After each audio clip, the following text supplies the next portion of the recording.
जीवन में सही फैसला लेना सीखें। बहुत समय पहले की बात है। एक छोटे से राज्य में एक बौद्ध भिक्षु रहा करते थे।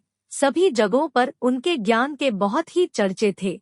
हो भी क्यों ना, वह बहुत बड़े ज्ञानी थे। उनके ज्ञान के चर्चे उस राज्य के निकट के सभी राज्यों में होता था। उनके पास लोग दूर दूर से आते थे ताकि अपनी समस्याओं का समाधान प्राप्त कर सकें। उस बौद्ध भिक्षु के पास कोई कैसी भी कठिन समस्या लेकर क्यों न आए, वह समस्या का समाधान जरूर करते थे।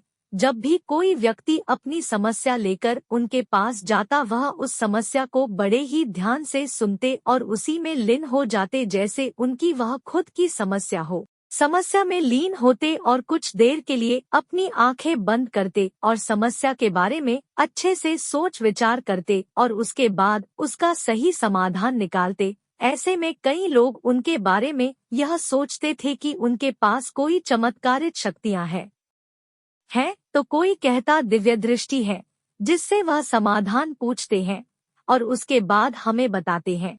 एक बार एक व्यक्ति ने उनसे यह पूछ ही लिया, क्या आपके पास कोई अद्भुत शक्तियां हैं या कोई दिव्य दृष्टि जिससे आप हमारी किसी भी समस्या का समाधान देख पाते हैं या फिर पूछ कर बताते हैं। उस व्यक्ति की बात सुनकर वह बौद्ध भिक्षु जोर जोर से हंसने लगे। उसने उस व्यक्ति की बात का कोई जवाब नहीं दिया। जिस राज्य में यह बौद्ध भिक्षु रहते थे, उस राज्य में अजीब सी एक घटना घटी। जिस राज्य में बौद्ध भिक्षु निवास करते थे, उसी गांव में एक बूढ़ी औरत रहा करती थी जो अपने पूरे घर में अकेले रहती थी। उसका इस दुनिया में कोई भी न था। उसके पास छोटा सा खेत था जिसमें वह काम करके अपने भोजन की व्यवस्था कर लिया करती थी। उस राज्य से होकर 4 मित्र अपने घर की ओर जा रहे थे। वे लोग अलग अलग गांव के रहने वाले थे, लेकिन एक साथ काम करने की वजह से मित्र बन गए थे। वे लोग 1 साल से दूसरे गांव में काम करके पैसे इकट्ठा करके अब अपने घर जा रहे थे। यह बात बहुत पुराने जमाने की है, जब कार, बसें या रिक्शा नहीं हुआ करते थे, जब लोग पैदल ही यात्रा करते थे। इसलिए वे चारों मित्र पैदल ही यात्रा कर रहे थे। वे चारों मित्र अपने अपने धन को इकट्ठा कर अपने गांव की ओर जा रहे थे। उन चारों ने अपना अपना धन अलग अलग एक पोटली में रखा था। उस पोटली में उन सबकी सारी कमाई थी। तभी उन चारों मित्र में से एक मित्र कहता है, मित्रों, इस तरह हम अपना धन अलग अलग रखेंगे तो चोरी हो सकता है। क्यों न हम अपना धन एक ही पोटली में रखें, जिससे हम सभी ध्यान दे सकेंगे और हमारा धन सुरक्षित रहेगा। और जब हम अपने गांव नजदीक होकर अलग होंगे तो वहां पर हम अपना अपना हिस्सा अलग अलग कर लेंगे। उस तीनों मित्र ने उस युवक की बात मान ली और वे सभी मिलकर अपना धन एक ही पोटली में रख देते हैं और वे सभी मिलकर अपने गांव की ओर आगे बढ़ते हैं। चलते चलते काफी समय बीत चुका था और अब रात होने वाली थी। तभी आगे बढ़ते हुए उन्हें एक घर दिखाई दिया, जहां वही अकेली बूढ़ी औरत रह रही थी। रात्रि का समय भी हो चुका था और इन चारों मित्रों को ठहरने के लिए कोई जगह चाहिए थी। इस पर वे चारों मिलकर योजना बनाई कि वे इसी घर में रात बिताएंगे। उन चारों लोगों ने उस घर की ओर बढ़ते हुए दरवाजा खटखटाया। तब वह बूढ़ी औरत ने दरवाजा खोला और उन मित्रों में से एक ने हाथ जोड़कर कहा, माता जी, हम अपने गांव की ओर जा रहे हैं, लेकिन रात हो गई है और हम इतनी रात में सफर नहीं कर सकते। हमारी आपसे विनती है कि आप हमें एक रात यहाँ ठहरने की अनुमति दें। सुबह होते ही हम चलेंगे। बहुत सोच विचार करने के बाद बूढ़ी औरत कहती है, तुम सभी आज रात के लिए यहाँ पर रुक सकते हो। बूढ़ी औरत ने सबके लिए खाना बनाया और उन्हें पेट भरकर खिला दिया। इसके बाद उन मित्रों ने धन की पोटली उस बूढ़ी औरत के हाथ में थमा दी और कहा, माता जी, इस पोटली में हमारी साल भर की कमाई है। हमने अब तक का सब धन इसमें रखा है और अब हम इसे आपको सौंप रहे हैं, क्योंकि यह चारों से अधिक आपके पास सुरक्षित रहेगा। हम बस इतना चाहते हैं कि यदि हम चारों में से कोई एक व्यक्ति लेने आए तो आप इस पोटली को मत देना जब तक हम चारों एक साथ लेने न आए। तब वह बूढ़ी औरत कहती है, ठीक है बेटा, जब तुम चारों एक साथ मेरे पास इस पोटली को लेने आओगे तभी इस पोटली को मैं दूंगी। वह धन की पोटली उस बूढ़ी औरत को देकर चारों मित्र बेफिक्र हो जाते हैं कि अब उनका धन सुरक्षित है और वे लोग खाना खा गहरी नींद में सो जाते हैं। अगली सुबह जब वह चारों उठते हैं तो सभी लोग अपनी आगे की यात्रा के लिए तैयारियां शुरू करते हैं। उन चारों दोस्तों में से एक दोस्त थोड़ा सा बदमाश था। वह अपने उन मित्रों से कहता है, भाइयों, इस बूढ़ी औरत ने हमारी रात भर खातिरदारी की है, हमें भोजन कराया है, सोने के लिए अच्छी बिस्तर दिया, रात को सर ढकने के लिए छत दी है, और हमने अब तक उसके लिए कुछ नहीं किया। वह बूढ़ी औरत अकेले ही खेतों में काम कर रही है। क्या हम सभी यहाँ से जाने से पहले बूढ़ी औरत की मदद नहीं कर सकते? उस बदमाश दोस्त ने मन ही मन यह योजना बना ली थी कि वह किसी तरह से भी उस बुढ़िया से पोटली हासिल करके ही रहेगा। बाकी के तीनों मित्र उसकी बातों में आ जाते हैं और वे सभी मिलकर उस बुढ़िया की मदद करने अर्थात खेतों में काम करने के लिए चल पड़ते हैं। वे सभी मिलकर खेतों का काम कर ही रहे थे। काफी देर काम करने के बाद वह बदमाश दोस्त अपने बाकी तीनों मित्रों से कहता है, मित्र, मुझे जोरों की प्यास लग गई है, मैं जरा उस बूढ़ी औरत से पानी मांग कर लाता हूँ। वह बाकी मित्र भी अब काफी थक चुके थे, उन्हें भी जोरों की प्यास लगी थी, इसलिए वह तीनों मित्र उसे वहां से जाने के लिए कह देते हैं, साथ में पानी लाने को कहते हैं। जैसे ही वह बदमाश दोस्त उस बूढ़ी औरत के पास पहुंचता है, वह उस बूढ़ी औरत से कहता है, माता जी, अब हम यहाँ से जा रहे हैं, कृपया करके हमारे धन की पोटली वापस दे दे। इस पर वह औरत कहती है, नहीं नहीं, जब तक तुम चारों एक साथ ना हो तब तक मैं वह पोटली किसी को नहीं दे सकती। तुम्ही ने कहा था कि जब तक हम चारों एक साथ न हो तब तक यह पोटली किसी को नहीं देनी है। तभी वह बदमाश उन तीनों की तरफ इशारा करते हुए कहता है, ठीक है, तो बाकी के तीनों मित्रों से भी पूछ लेते हैं। बदमाश मित्र का इशारा जब उन तीनों मित्रों ने देखा तो उन तीनों से सोचा कि हमारा मित्र हमारे लिए पानी लाना चाहता है, इसलिए वह हमसे आज्ञा मांग रहा है।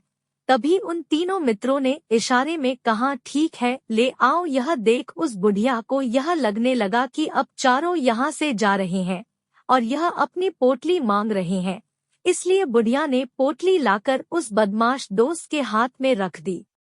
उस बदमाश दोस्त ने पोटली को हाथ में रखा और पीछे के रास्ते से वहां से चला गया और बाकी के तीन मित्र कामों में व्यस्त रह गए। कुछ देर बाद जब वह खेतों में काम करके बुढ़िया के पास लौटते हैं और बुढ़िया से कहते हैं, माता जी, हमारा मित्र अभी पानी लेने के लिए आया था, कहाँ गया? इस पर वह बुढ़िया कहती है, क्या वह पानी पीने आया था? पर वह तो कह रहा था कि हम चारों जा रहे हैं, कृपया करके हमारी धन की पोटली हमें थमा दे। तीनों बड़े हैरान होकर उस बुढ़िया से कहते हैं, माता जी, भला हमने कब कहा कि हम पोटली मांगे हैं? हमें तो प्यास लगी थी, हमने पानी के लिए इशारा किया था। तभी बूढ़ी औरत उन तीनों से कहती है, परंतु अब तो वह पोटली लेकर जा चुका है। तभी वह तीनों मित्र माथा पकड़कर रोने लगते हैं और कहते हैं, माता जी, उसमें हमारा सारा कमाया हुआ धन था, वह अकेले लेकर भाग चुका है। हमने तो आपको कहा था कि जब तक हम चारों एक साथ न आए तब तक आपको वह पोटली किसी को नहीं देनी है, फिर आपने ऐसा क्यों किया? इसमें तो सरासर आप ही की गलती है। हमने आपको उस पोटली की हिफाजत के लिए दिया था और आपने उसे एक ऐसे हाथ में दिया जिसने हमारा सारा धन लूट लिया। हम बर्दाश्त नहीं करेंगे, हम राजा के पास जाएंगे और राजा से आपकी शिकायत करेंगे, न्याय की मांग करेंगे। अब तो इस बात का फैसला राजा ही करेंगे। तीनों नौजवान क्रोधित होकर राजा के दरबार में पहुंच जाते हैं और अपनी सारी समस्या उस राजा को बता देते हैं। जब वह राजा उन तीनों नौजवानों की बातें ध्यानपूर्वक सुनता है तो वह तुरंत ही बुढ़िया को राज्य दरबार में पेश होने की आदेश देता है। राजा के आदेश पर राजा के सैनिक तुरंत ही उस बुढ़िया को राज्य दरबार में पेश करते हैं और राजा भरी दरबार में उस बुढ़िया को दोषी करार कर देते हैं और कहते हैं, कि तुम्हें वह पोटली उस अकेले व्यक्ति को नहीं देनी चाहिए थी। जब उन्होंने तुमसे कहा था कि जब तक वह चारों एक साथ उस पोटली को लेने ना आए तब तक तुम्हें वह धन किसी को नहीं देना चाहिए था, इसमें तुम्हारी गलती है और अब तुम्हें हर्जाना भरना पड़ेगा। तुम्हें इनका धन लौटना होगा। राजा का यह आदेश सुनकर बूढ़ी औरत फूट फूट कर रोने लगती है और राजा ने मदद की गुहार लगाती है और कहती है, हे राजन, मैं तो एक बूढ़ी औरत हूँ और मेरे पास इतना धन नहीं है और न ही मेरे घर में कोई ऐसा नहीं है जो धन कमाता हो। मेरे पास इतना धन नहीं है कि मैं लौटा सकूं। मैं तो अकेली हूँ, बेसहारा हूँ, कृपया करके मुझ पर रहम करे। लेकिन राजा उस औरत की एक नहीं सुनता और वह औरत रोते हुए अपने घर की ओर जा रही थी। आखिर मैं इतना धन कहाँ से लाऊं कि कैसे मैं उन लोगों का यह धन कैसे लौटाऊंगी? मेरे पास इतना धन नहीं है, मैं क्या करूं, कैसे करूं, कहाँ से लाऊं इतना धन? अगर मैंने उनका धन नहीं लौटाया तो राजा मुझे मार डालेगा। इसमें मेरी भी गलती है। जब उन चारों ने मिलकर कहा था जब हम चारों एक साथ ना हो तो तब तक वह पोटली किसी को नहीं थामनी है, फिर भी मैंने वह पोटली केवल एक व्यक्ति को थमा दी। गलती तो इसमें मेरी ही है। यह सारी बातें सोचते सोचते अपने घर की ओर जा रही थी। तभी उस बुढ़िया औरत को वही बौद्ध भिक्षु मिले जो बड़ी ही आसानी से किसी भी समस्या का समाधान करते थे। तब बौद्ध भिक्षु बुढ़िया औरत से पूछते हैं, क्या बात है बेटी, क्यों परेशान हो और रो रही हो? इस बात पर वह बुढ़िया संत को सारी बातें बता देती है। उसके बाद कहती है, हे महाराज, इसमें गलती तो मेरी ही है। उन्होंने ने तो कहा ही था कि जब तक हम चारों एक साथ न आए तब तक पोटली किसी एक को मत देना। लेकिन मेरी बुद्धि भ्रष्ट हो गई थी, जो मैंने पूरा धन किसी एक व्यक्ति को दे दिया और वह उनका सारा धन लेकर चला गया। लेकिन अब मुझे समझ नहीं आ रहा है कि मैं इतना धन कहाँ से लाऊं और कैसे जुटाऊं। राजा ने अब तो आदेश भी दे दिया है कि मुझे धन लौटना पड़ेगा। अब मैं इसी संकट में हूँ, इतना सारा धन कहाँ से लाऊं? वह भिक्षु उस बूढ़ी औरत से कहते हैं, तुम रो मत, मैं कोई न कोई रास्ता निकालता हूँ। इतना कहकर वह संत वहीं पर बैठ जाते हैं और कुछ देर के लिए आंखें बंद करके सोचते हैं और मौन रहकर समस्या का समाधान निकालते हैं। बहुत सोचने के बाद वे आंखें खोलते हैं और कहते हैं, बेटी, राजा का फैसला गलत है। तुमने जो किया उसमें तुम्हारी कोई गलती नहीं है। यह सुनकर बुढ़िया एकदम चुप सी हो गई और सोचने लगी, आखिर राजा का फैसला कैसे गलत हो सकता है? वह तो सबका न्याय करते हैं, तो मेरे साथ गलत कैसे कर सकते हैं? उस संत और बुढ़िया की बात आसपास खड़े सभी लोग सुन रहे थे। वे लोग भी अचरज में थे कि राजा का फैसला कैसे गलत हो सकता है। उनकी बातें सुन रहे वहां खड़े लोग बोले, राजा कैसे गलत हो सकते हैं? इस बुढ़िया ने ही गलती की है, चारों का धन एक को ही दे दिया। ऐसे में इस बुढ़िया को उनका धन तो लौटना ही चाहिए। तभी वह संत उस बूढ़ी औरत से कहते हैं, जाओ और राज दरबार में कह दो आपका फैसला गलत है। पहले तो बुढ़िया इतनी हिम्मत ही नहीं जुटा पा रही थी कि वह भरे राज्य दरबार में जाकर यह कह सके कि आपका फैसला गलत है। संत के फिर कहने पर वह राज्य दरबार लौटी और डरते डरते बोली, हे राजन, आपका फैसला गलत है। इतना कहकर वह राजा को सारी बात सच सच बता दी। उस बुढ़िया की बात सुनकर राजा बहुत क्रोधित हुआ और उस बुढ़िया से कहा, कौन है वह संत जिसने मेरे फैसले को गलत बताया है? क्या उन्हें लगता मैंने सही निर्णय नहीं लिया है? मैं प्रतिदिन कई निर्णय लेता हूँ, लेकिन आज तक किसी ने नहीं कहा कि मेरा फैसला गलत है। आगे राजा ने कहा, ठीक है, फिर उस संत को बुलाओ और उन्हें न्याय करने देते हैं। अगर उस संत ने सही फैसला नहीं सुनाया तो मैं उन्हें फांसी की सजा दे दूंगा। राजा ने तुरंत ही अपने सैनिकों को आदेश दिया, जाओ और उस संत को लेकर आओ। यह बात सारे नगर में फैल गई है। सभी यह जानने को उत्सुक थे कि आखिर वह संत कौन है जिसने राजा को कहा है कि उनका फैसला गलत है और अब वे खुद इसका न्याय करने आ रहे हैं। वे सैनिक कुछ देर बाद उस संत को लेकर राज्य दरबार पहुँचे। राज दरबार में सभी लोग उपस्थित थे। उन संत को देखकर राजा कहता है, महाराज, आपको ऐसा क्यों लगाता है मैंने जो फैसला सुनाया है वह गलत है? इस बुढ़िया ने यह वादा किया था कि वह चारों लोगों की उपस्थिति में ही धन की पोटली देगी, लेकिन इसने सिर्फ एक ही व्यक्ति को धन की पोटली थमा दी। इसने अपना वादा तोड़ा है। इसे एक व्यक्ति को धन नहीं देना चाहिए था। अब इसे बाकियों का धन लौटना पड़ेगा। वह उनका सारा धन लेकर भाग गया तो इसमें इसकी गलती हुई ना। अब इस बूढ़ी औरत को ही बाकियों का धन लौटना पड़ेगा। तो मेरा फैसला गलत कैसे हुआ? इसके बाद बौद्ध भिक्षु बड़ी विनम्रता से कहते हैं, हे राजन, यह आपका फैसला था, लेकिन मैं आपसे कुछ कहना चाहता हूँ। इस पर राजा कहता है, ठीक है, कहिए, आप क्या कहना चाहते हैं? तब वह साधु बड़ी विनम्रता से कहता है, राजन, जैसा कि वादा किया गया था कि पोटली इन चारों मित्रों की उपस्थिति में ही दी जाएगी, और अभी ये यहाँ केवल 3 ही मौजूद हैं। चौथा कहाँ है? इनसे कहिए ये तीनों अपने चौथे मित्र को वापस लाएं, तभी इनका धन वापस किया जाएगा। वादा भी वैसा ही किया गया था, जब तक चारों एक साथ ना हो तब तक धन वापस नहीं करना है। अगर यह बूढ़ी औरत धन लौटा देती है तो अपना वादा तोड़ देंगी, यह भी तो सही नहीं है। यदि आप चाहते हैं इनका धन वापस लौटाया जाए तो इनसे कहिए पहले जाएं और अपने मित्र को वापस लाएं। उस राज्य दरबार में बैठ सभी लोग इस फैसले को सुनकर बहुत ही खुश हुए और संत की हाँ में हाँ मिलाने लगे। सभी उस संत की समझदारी की तारीफ भी की। राजा तुंगरथ ही उस संत के सामने सर झुका लेता है और हाथ जोड़कर कहता है, हे महाराज, आपका यह फैसला इतना सही कैसे हो सकता है? आखिर यह बात मेरे दिमाग में आया क्यों नहीं?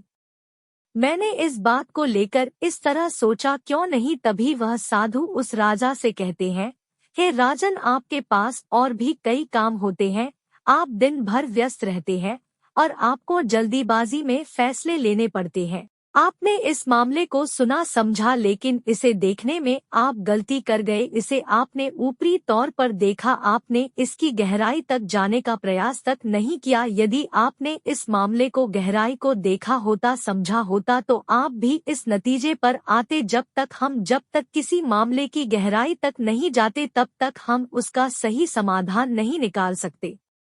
हम में अधिकांश लोग तो अपने फैसले केवल जल्दीबाजी में लेना चाहते हैं, भले ही वह मामला कितना भी गंभीर क्यों न हो। हमें तो बस अपना हक चाहिए, हमारा नाम होना चाहिए। भले ही वह फैसला हमारे लिए नुकसानदायक क्यों न हो, लेकिन हमें तो उससे मामले की गहराई तक जाने के लिए सोचते तक। तभी वह राजा उस संत से कहता है, हे महाराज, क्या आपके पास कोई दिव्य शक्तियां हैं? क्या आपके पास कोई ऐसी चमत्कारी शक्तियां हैं जिससे आप सवाल करते हैं और वह आपको उसका समाधान बताती है, जिसके कारण आप सही फैसला ले पाते हैं? इस बात पर मुस्कुराते हुए कहते हैं, हे राजन, यह सवाल हमसे अब तक कई लोगों ने पूछा है और हमने किसी को आज तक उत्तर नहीं दिया है, लेकिन आप हमारे राज्य के राजा हैं, इसलिए मैं आपको इस प्रश्न का उत्तर देता हूँ। मेरे पास कोई भी ऐसी दिव्य या चमत्कारी शक्तियाँ नहीं है। मैं हर बात को केवल गहराई तक सोचता हूँ और विचार करता हूँ, और जब मैं विचार करता हूँ तब मेरे सामने कई सारे समाधान आते हैं। फिर मैं उन समाधानों पर कई बार विचार करता हूँ, तब मैं दूसरों को समाधान देता हूँ, क्योंकि किसी एक इंसान का लिया हुआ गलत फैसला किसी इंसान का जीवन बर्बाद कर सकता है। एक लिया गया फैसला सही हुआ तो जीवन अच्छा हो सकता है, और एक गलत फैसला जीवन को नरक बना सकता है। इसलिए फैसले छोटे हो या बड़े, हमें मौन रहकर समझदारी से लेनी चाहिए। अगर आप मौन रहकर किसी फैसला पर विचार करते हैं तो एक सही समाधान निकलकर सामने आता है। मोरल: इस कहानी से हमें यह सीखने को मिलता है कि सही फैसला लेने की क्षमता हमारे जीवन में सफलता हासिल करने के लिए जरूरी है। हम सभी के जिंदगी में कई बार मुश्किल से मुश्किल घड़ी आती है, तो कभी हमें बड़े फैसले लेने होते हैं उस समय हमें पता नहीं होता है कि यह फैसला हमारे जीवन पर कैसा प्रभाव डालेगा, हमारे जीवन में खुशियां लाएगा या मुसीबत। कई बार तो ऐसा भी होता है कि हम समझ ही नहीं पाते हैं कि क्या निर्णय ले जो उचित होगा, लेकिन एक सही फैसला या निर्णय हमारी जिंदगी सुखमय बना सकती है और एक गलत फैसला हमारे जीवन को नरक बना सकती है। ऐसे में सही फैसला लेने की क्षमता हमारे जीवन में सफलता हासिल करने के लिए जरूरी है। अगर आपको मेरी वीडियो अच्छी लगे तो चैनल को लाइक, शेयर और सब्सक्राइब करना ना भूलें। धन्यवाद दोस्तों, मिलते हैं अगली वीडियो में।